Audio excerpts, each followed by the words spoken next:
Dans cette vidéo, on va parler de l'affûtage. C'est exactement en fait la période que je suis en train de traverser. À l'heure où tu regardes cette vidéo, je suis à plus ou moins 10 jours de partir à Rodéard. Donc tu vois, cette période d'affûtage qui te permet d'avoir un pic de performance, c'est exactement ce que je suis en train de vivre. C'est exactement ce que je mets en place. Et je veux te parler de ça parce que pour moi, je trouve que dans une planification, dans une optique de performance évidemment, ça a toute sa place à la fin d'une planification et surtout, c'est ce qui va te permettre de voir émerger les fruits de ton entraînement, de tes mois d'entraînement en amont précédant en fait finalement cette période de performance.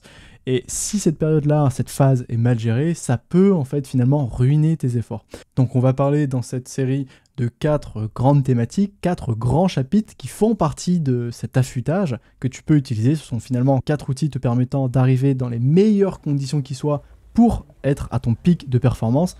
Et donc on va parler de la perte de poids, donc tout ce que tu peux faire et mettre en place au niveau de l'alimentation, mais tu verras, ça va beaucoup plus loin que ça, surtout au niveau de ta dépense énergétique, avec toutes les stratégies qui vont avec. En numéro 2, la deuxième grande thématique, c'est le repos physique, donc avec la baisse des entraînements, le maintien de l'intensité et la baisse du volume. En numéro 3, on a tout ce qui est clarté mentale, donc le repos mental. On parle du repos physique, certes, mais tout ce qui va être le repos psychologique, le fait de ne pas stresser, d'essayer de se reposer, d'être au calme, c'est très important pour avoir cette niaque. Tu vois, lorsque tu arrives devant ton projet, tu ne peux pas te permettre d'y aller à moitié. Tu as besoin de rassembler toutes tes forces, d'avoir cette rage de vaincre, parce que sinon, tu ne pourras jamais y aller à 100%. Et c'est souvent bien dommage parce que si tu travailles réellement ta limite, normalement, tu n'es pas censé avoir de marge. Donc tu as besoin d'aller à 100%, des fois même aller au-delà de ce que tu pensais pouvoir faire, et ça passe par cette clarté mentale, cette lucidité. Mais avant d'avoir cette lucidité, il faut être capable de se reposer. Enfin, dernier chapitre, on va parler dans une dernière vidéo pour conclure cette série des substances et des compléments alimentaires que tu peux prendre pour espérer avoir un boost, que ce soit dans la qualité de ton sommeil, tes qualités purement physiques, donc avec la force, l'endurance, et puis on verra peut-être d'autres compléments, peut-être plus ou moins, alors pas forcément controversés, mais qui sont très populaires, notamment la créatine, le collagène et d'autres encore qui sont moins connus, mais qui apportent finalement leur lot de bénéfices selon tes projets, selon tes perspectives, que ce soit de la force ou bien de l'endurance. Mais pour l'heure, on va commencer immédiatement avec le premier épisode sur la perte de poids. D'ailleurs, j'en profite pour te rappeler que je propose des services de coaching en ligne. Donc si tu veux franchir un cap, dépasser un plateau, obtenir un cadre d'entraînement ou même structurer tes entraînements, t'es au bon endroit. Le lien de mon formulaire est dans la description. Je te dis à tout de suite. Alors, pour la perte de poids, c'est très simple. Il y a 2 versants sur lesquels tu peux jouer. Tout d'abord, l'alimentation. Et ensuite, le TDEE. Le TDEE, c'est le Total Daily Energy Expenditure. Donc en gros, c'est le total calorique que tu dépenses dans ta journée. Et on va commencer avec l'alimentation. Pour une perte de poids qui est contrôlée et maîtrisée, c'est-à-dire qui reste saine, avec ton alimentation ou bien ta dépense énergétique, donc calorique, il va falloir essayer de viser 500 calories par jour maximum. Pourquoi 500 calories? Ça reste une approximation. Évidemment, c'est à adapter si tu es un homme, si tu es une femme, si tu mesures 1m80, si tu mesures 1m50, si tu es plus ou moins lourd, ça va avoir un véritable impact. Quand je donne 500 calories, c'est plutôt ce que j'ai fait moi. L'idée, c'est de ne pas perdre plus de 1% de ton propre poids de corps par semaine. Donc si tu pèses 70 kg là maintenant, l'idéal, ça serait de ne pas dépasser les 700 grammes de perte par semaine. Au-delà, ça risque d'être un peu trop agressif pour ton corps. Donc, c'est pas exactement ce dont je vais te parler et ce que je vais développer actuellement. On va plutôt parler, nous, de ce qui nous intéresse, c'est-à-dire de la dépense énergétique. Parce que au-delà de la restriction, en fait, moi, je crois plutôt à l'augmentation de ta dépense énergétique. Diminuer ton apport, c'est bien, mais au bout d'un moment, on ne peut plus descendre si bas, sinon ça devient très dur à tenir psychologiquement. Il y a beaucoup de dérives, du comportement alimentaire. J'ai pas envie de parler de ça immédiatement. On va parler plutôt du deuxième versant que tu verras, qui est déjà très complet et qui est certainement, à mon sens, beaucoup plus sain pour une perte de poids équilibrée, contrôlée. Alors, le TDEE. Le TDEE, donc je te disais, c'est ce total journalier de dépenses caloriques. Donc concrètement, de quoi est-ce que c'est composé? On a 4 versants. Il y a ton métabolisme de base qui représente finalement souvent plus de la moitié de ta dépense quotidienne. C'est un peu finalement ce que tu utilises pour vivre. Donc même si tu es dans le coma, c'est l'énergie minimale que ton corps utilise pour pouvoir vivre. Donc souvent pour un homme, tu vois, moi ça doit être aux alentours à peu près des 1850 calories par jour. Donc ça veut dire que si je consomme moins, même dans le coma, je vais perdre du poids. C'est souvent la limite qu'il ne faut jamais franchir. Si tu vas plus bas que ce total, c'est pas bon. Chez les femmes, c'est peut-être aux alentours des 1500, 1600 puisqu'elles sont plus petites. Mais on va y revenir plus tard. Ensuite, je vais te parler du TEF, donc le Thermic Effect of Food, donc l'effet, la thermogénèse des aliments.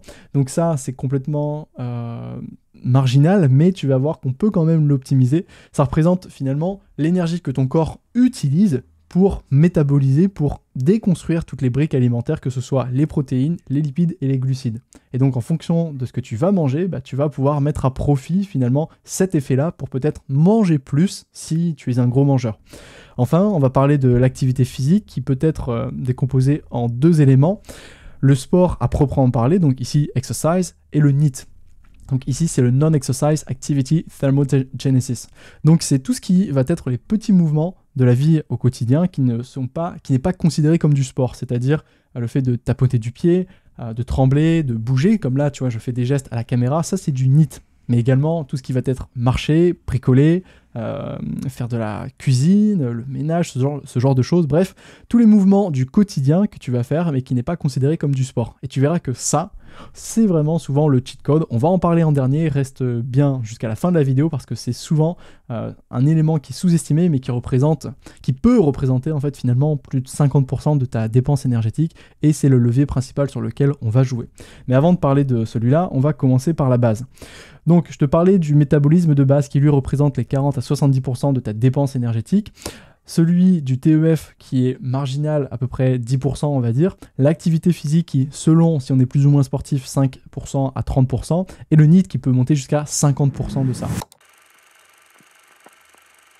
Donc on commence avec le métabolisme basal. Donc qu'est-ce que c'est ce métabolisme de base? J'en ai parlé tout à l'heure. C'est en fait l'énergie minimale que ton corps va consommer si tu veux pour pouvoir survivre même s'il ne fait rien. Donc quand tu dors, quand tu es dans le coma et que tu es dans ton canapé, c'est une énergie minimale que ton corps utilise, que ton corps consomme pour pouvoir survivre, assurer ses fonctions vitales.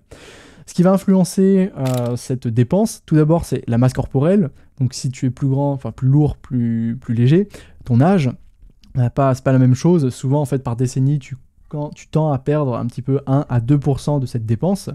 On a la température, s'il fait froid, évidemment s'il fait froid, tu vas utiliser ta graisse brune pour pouvoir consommer et te réchauffer, donc tu vas brûler plus de calories, c'est quelque chose qui peut s'entraîner par exemple également avec des douches froides ou une exposition au froid.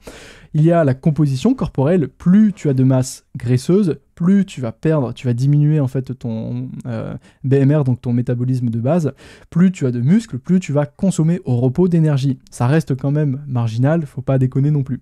Ce qui influence finalement le plus ton BMR, c'est ton âge, ton poids et ta corpulence. Il y a le sexe, la génétique et les hormones évidemment. Donc le cortisol, tu verras, on en reparlera. Ça, c'est un peu une grosse... on va dire que c'est ton ennemi numéro 1 dans une perte de poids parce que avoir du cortisol, ça va avoir un effet contre-productif. C'est une hormone qui est un peu antagoniste à ta testostérone dont tu as besoin pour perdre du poids. Mais on en reparlera dans les compléments alimentaires et tout ce qui est substance. Ensuite, c'est important donc le métabolisme. Pourquoi? Parce que si ton régime il commence à franchir cette fameuse limite, là c'est la ligne rouge. Là tu vas droit dans le mur. Typiquement en fait si tu es une femme, tu vas vers le crash. Donc quand je parle du crash, c'est-à-dire ne plus avoir par exemple ses règles. Si tu es un homme, une baisse de libido, bref, tu es sur une pente qui est plutôt raide et c'est très très mauvais signe souvent. Déguerpis. Si tu en arrives à ce point-là, ou si c'est le cas par exemple là actuellement, ce que je te propose et ce que je t'invite à faire, c'est plutôt de faire une reverse diet et de réaugmenter ton total calorique pour arriver à quelque chose de sain. Parce que là on parle bien d'un total énergétique pour vivre en étant dans le coma. Je ne parle pas de quelqu'un qui est simplement déjà sédentaire. Donc rien qu'en étant sédentaire, tu consommes au moins 2000-2200 calories chez un homme, peut-être 1800-2000 chez une femme. Donc ça n'a rien à voir. La solution du coup pour ça, souvent c'est d'essayer d'augmenter son total énergétique pour continuer à perdre. Donc pour une estimation, si tu as besoin de le savoir, il y a deux manières de le faire. Soit tu vas utiliser un calculateur donc qui existe en ligne, souvent c'est le cas, donc par exemple celui-là, je te mettrai le lien dans la description. Donc voilà, on arrive ici, donc c'est sur le site de Julien Fenaison, donc la boîte à outils. Ici sur ce calculateur, tu peux utiliser plus ou moins n'importe quelle équation puisque elle te donne à 50 calories près, je dirais la même chose. Donc moi, on va dire je suis un homme, donc mon âge, on va mettre ici 26 ans, ma taille 1m83 et mon poids actuellement certainement aux alentours des 76 kg. Donc je calcule et tu arrives, voilà, c'est ce que je t'avais dit, à 1852 calories par jour. Tu as une estimation, mais c'est pas tout, ça reste ton estimation de base. Maintenant, il faut ajouter ton activité quotidienne. Est-ce que tu es sédentaire, légèrement, actif, très actif, intensément actif? Donc, admettons, on va dire que tu es modérément actif, tu veux maintenir ton poids, là tu as plus ou moins ta maintenance à 2870 calories, ce qui correspond plus ou moins légèrement à ce que je consomme pour maintenir mon poids. Je dirais que je suis plutôt, on va voir ce qu'il me propose, donc on va dire maintenir le poids, 3200, ouais c'est ça, 3200 calories c'est plus ou moins ma maintenance, ma propre maintenance. Maintenant si je veux perdre du poids, il me propose justement ce déficit à 2800-2900. Si j'avais été modérément actif, on est sur du 2005-2006, etc., etc. Donc c'est un premier outil qui est pas mal. Maintenant, c'est loin d'être le plus précis. Ce que je te recommande, c'est plutôt de faire une semaine de tracking. Donc tu vas pouvoir utiliser une application telle que MyFitnessPal par exemple, une application qui est très connue. C'est peut-être chiant à faire, mais c'est ce qui fonctionne le mieux. Et si tu veux faire les choses correctement, je t'invite plutôt à faire cette semaine. Tu vas prendre ton téléphone, télécharger l'application et suivre toutes les semaines, tous les jours, rentrer tes macronutriments. Donc en fait, tout ce que tu vas manger pour que sur une semaine, tu puisses avoir ton total calorique à la semaine, donc je dirais hebdomadaire, le diviser par 7 et tu as le total maintenant de ce que tu consommes en moyenne pour maintenir ton propre poids de corps. Et de cette base-là, tu vas pouvoir ensuite créer ton fameux déficit dont je te parlais, des 500 calories par jour, ou bien celui qui va te permettre de descendre progressivement. Donc commence peut-être par 300 calories, souvent c'est pas un gros déficit, et c'est très bien, c'est très propre de le faire de cette manière. Maintenant, je vais te parler du TEF. Le TEF, donc c'est l'effet thermique de tes aliments. Lui, c'est l'énergie donc qui est dépensée par ton organisme, par ton corps, tes intestins, pour digérer et absorber un aliment. On a, selon en fait les macros, donc les macro-éléments, lipides, protéines, glucides, différents taux d'absorption. Le corps, c'est-à-dire qu'il va utiliser plus d'énergie pour pouvoir consommer et absorber des protéines, un peu moins pour les lipides et entre deux pour les glucides. Pour les protéines, en fait, c'est là où c'est le plus important et c'est là où c'est le plus intéressant. Il utilise 20 à 30% des calories consommées sous forme de protéines pour être digérées et absorbées. Donc c'est, je te le dis de loin, tu l'as déjà peut-être entendu, le macronutriment c'est important je dirais, c'est celui qui détient la vie. Sans protéines, on ne peut pas vivre, alors que les glucides, le corps est capable de s'en passer, notamment grâce à la création des corps cétoniques. Et dans une optique de perte de poids, c'est ce qui va être le plus intéressant. Tu verras pourquoi. Parce que par rapport à des lipides, c'est-à-dire que le corps, lui, il est fainéant, les lipides, il absorbe ça très très bien, il les stocke très bien, il utilise à peine entre 0 et 5% de l'énergie du gras que tu as utilisé pour pouvoir l'assimiler. Donc sur 100 calories de gras, c'est plus ou moins une grosse cuillère à soupe d'huile, bah, tu vas absorber 100 calories, voire 95 calories. Là où, avec des protéines, si tu avais mangé 100 calories de protéines, finalement, tu n'en aurais absorbé que 70 à 80 calories. Pour les glucides, on est autour des 5 à 10%. Évidemment, pour chacun des éléments dont je te parle, il y a des sources que tu pourras retrouver dans le PDF que je vais t'envoyer. Tu auras juste à le télécharger pour retrouver toutes les sources et toutes les informations de cette vidéo. Ensuite, l'idéal donc pour les sources, ce que je veux te montrer, c'est que le TEF, lui, il peut être augmenté finalement, donc c'est exactement ce que je viens de te démontrer, en mangeant des repas qui sont riches en protéines et en glucides. Donc il va falloir essayer de limiter les lipides.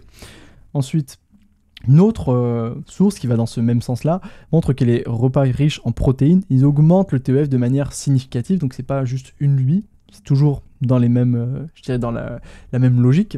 Enfin, pour les produits transformés, si tu es quelqu'un qui en consomme énormément, je t'invite à limiter leur consommation, puisque ces produits transformés, comme leur nom l'indique, sont déjà, si tu veux, digérés en quelque sorte, puisqu'ils sont transformés, ton corps, lui, n'a pas besoin de travailler pour pouvoir assimiler les nutriments, pour le peu qu'il y en ait, et donc ça va baisser le TEF de ton repas global. Et donc, ce qui est montré, c'est que entre un repas qui va être plutôt sain, avec des aliments bruts, des aliments complets, ton corps, lui, il va devoir travailler pour extraire, si tu veux, ces calories. Et donc, sur un repas qui va faire peut-être sur une journée de 2500 calories, si tu prends un repas qui est protéiné et qui est brut, tu vas peut-être finalement pouvoir extraire que, je dis des bêtises, mais 2200 calories, 2300 calories. Et donc, rien que parce que tu vas manger, la qualité de ton assiette, de tes nutriments, tu vas créer un déficit de 200 à 300 calories sans même le vouloir, sans même devoir te restreindre. Et ça, c'est magique, ça, c'est beau. Mais il faut le savoir. Qu'est-ce qu'il y a comme facteur? Le TEF, le corps n'a pas besoin de travailler, j'en parlais. Donc les facteurs, évidemment, il y a, donc je disais, la composition corporelle, le fait, est-ce que tu métabolises plus ou moins bien les aliments, la composition du repas, donc est-ce qu'il est riche en protéines ou pas, la taille du repas, l'environnement, est-ce qu'il fait froid, chaud. Et donc moi, ce que je t'invite à faire, c'est consommer finalement des protéines à chaque repas. Maintenant, pour aller dans le vif du sujet et être très concret mais aussi très rapide, au niveau des protéines, si tu cherches à perdre du poids, vise les 1,6 g de kilo, 1,6 g par kilo de poids de corps. C'est ce qui va te permettre une synthèse et une reconstruction musculaire optimale. Plus, c'est pas forcément intéressant, c'est pas forcément non plus dangereux. Si tu as les moyens et que tu en as l'envie, pour créer ce déficit et avoir ce sentiment de satiété plus important, si tu as des calories plutôt basses, tu peux même monter jusqu'à 2 grammes par kilo de poids de corps. En ce qui concerne les lipides, essaye de ne pas descendre trop bas, donc c'est-à-dire en dessous de 1 gramme par kilo de poids de corps. Et pour les glucides, tu prends tout simplement le reste. Finalement, le plus important pour perdre du poids, ça reste d'abord ton total calorique, puis ensuite la répartition de tes macros. Mais il y a quand même cette qualité après à essayer de rechercher, notamment pour le TEF, qui peut être intéressante. On en vient maintenant au sport, donc ici à l'activité physique. On vient de voir le métabolisme de base, le TEF, et donc dans cette activité physique, on a tout d'abord le sport. Le sport, lui, qui représente 5 à 30% de ton activité physique, de ta dépense énergétique. Donc ça va dépendre si tu es quelqu'un de sédentaire, donc qui ne fait quasiment pas de sport, donc c'est plutôt 5% si tu fais une séance dans la semaine. Maintenant, si tu es quelqu'un qui est très très sportif, très actif, avec 3, 4, 5, 6 séances et même peut-être plus par semaine, tu peux monter à 30%, mais de manière générale, c'est très compliqué de faire cette diète tout en s'entraînant, puisque c'est quelque chose qui va te fatiguer, notamment si tu ajoutes des séances par exemple de cardio. Je vais m'expliquer juste après. Maintenant, donc, je vais te prendre l'exemple d'un individu qui va faire un TDEE donc de 2500 calories par jour. Lui, si quelqu'un est sédentaire, il va en fait peut-être manger entre 0 et 100 calories par jour. Donc, de manière générale, en fait, ça représente moins de 15%, je disais, du total énergétique journalier. Donc, c'est pas quelque chose qui est finalement très intéressant parce que faire du sport tous les jours, 1 heure de sport, quand je te dis 1 heure de sport, c'est une activité plus ou moins modérée à intense, c'est très peu tenable sur du long terme. Tu peux pas faire ça tous les jours, en fait tu vas au bout d'un moment avoir une baisse d'énergie, une baisse de motivation, c'est pas fait pour monsieur et madame tout le monde. À part quelques exceptions, des personnes qui s'entraînent régulièrement, finalement ce qu'il va falloir préférer c'est augmenter son NEAT. Par exemple, tu vois, pour un individu qui brûle 2500 calories par jour, s'il est sédentaire, il a certainement un NEAT qui est équivalent entre 0 et 4 calories par jour. Donc c'est très peu intéressant pour lui. En fait, il a une énorme marge de progression là-dessus. Si tu es quelqu'un qui est actif, donc 1 heure modérée par jour, tu peux avoir une activité physique de 200, tu peux brûler, en fait, je sais pas pourquoi j'ai mis NEAT, je me suis trompé, tu peux brûler entre 200 et 400 calories par jour, ce qui est pas mal. Maintenant, pour un athlète, quelqu'un qui s'entraîne 2 à 3 heures par jour de manière intensive, il peut brûler entre 500 et 1000 calories par jour, jusqu'à 30% pour les athlètes d'endurance. Mais tu vois bien que c'est quelque chose de non tenable, réalistiquement parlant, sur du long terme. Donc, ce qu'on va préférer, c'est aller voir ce fameux NEAT. Parce que depuis le début, je sais pas si tu as remarqué, mais ce NEAT, ça représente une bonne partie en fait, de la dépense énergétique sur une journée. Et on va voir comment on peut l'optimiser. Donc le NEAT, je le rappelle, c'est le Non-Exercise Activity Thermogenesis. Donc tout ce qui va être en fait finalement la dépense énergétique pour toutes les activités autres que le sport. Donc respirer, dormir, marcher, réfléchir parce que ton cerveau consomme énormément d'énergie, il faut le rappeler. Donc pour les mouvements du quotidien, ça va être par exemple se lever, marcher, aller dans les escaliers, faire le ménage. Dans la posture, la gestuelle, tapoter des doigts, être assis, debout. Par exemple, il y a une différence nette et qui est clé, par exemple. Je veux te montrer la différence en fait. Imagine que tu travailles assis versus quelqu'un qui travaille debout. Tu sais, avec les bureaux élévateurs tels que le mien. Si tu es quelqu'un qui travaille assis debout, tu vas gagner en fait 39 calories par heure. Juste par le simple fait d'être debout parce que tu vas activer les muscles stabilisateurs, ta posture. Maintenant, si tu te mets à marcher sur un tapis de marche par exemple, tu vas augmenter la dépense calorique peut-être plus de 90 calories par heure. Donc ça commence à devenir intéressant, surtout que sur 4 heures, quelqu'un qui passe 4 heures debout plutôt que 4 heures assis, si tu as l'occasion de le faire, c'est 160 calories par jour que tu peux faire. Alors c'est pas le cas de tout le monde, évidemment, c'est pas toujours possible, mais c'est juste pour te montrer la différence. Si tu te mets même à marcher, tu peux gagner jusqu'à 360 calories par jour. Alors tu vas voir que ça peut même aller beaucoup plus loin, on parle d'une marche qui est vraiment très lente. Sur une heure, pour quelqu'un qui fait 77 kg, donc je prenais en fait mon cas, si je suis assis, je vais être plutôt à 100 calories par heure. Maintenant, si je suis debout, je vais brûler 139 calories par heure. Si je marche à 1,5 km par heure, brûler 200 calories. Et si je marche à 3 km par heure, ce qui m'arrive en fait assez régulièrement sur mon propre tapis de marche, c'est une stratégie que j'ai mis en place, je vais réussir à brûler jusqu'à 360 calories pour 1h40 de marche, c'est-à-dire 99 minutes. C'est exactement le temps d'un cycle complet sur mon tapis, et je brûle environ 350 à 380 calories, ça dépend de la vitesse.